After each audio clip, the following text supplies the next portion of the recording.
Como bien lo ha dicho nuestro gobernador, el licenciado Mauricio Vila Dosal, Armando Manzanero es el yucateco más universal, siempre comprometido con poner en alto el nombre de nuestro estado, no solo a través de su talento, sino también a través de su generosidad, con la firme promesa de rendirle homenaje año con año.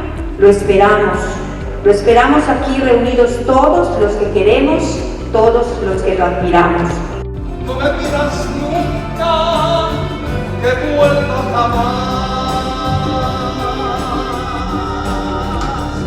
El hecho de que su padre, el trovador Santiago, fue integrante de la típica yucalpetense y que el niño Armando escuchó a esta orquesta y a los conjuntos en los que su progenitor tocaba.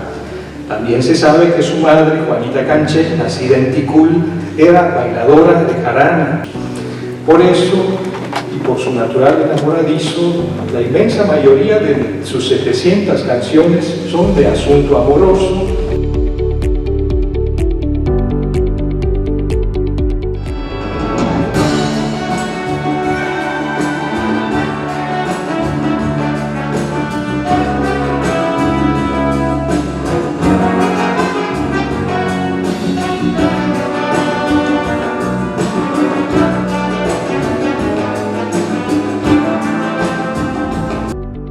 Juntos transformemos Yucatán. Gobierno del Estado.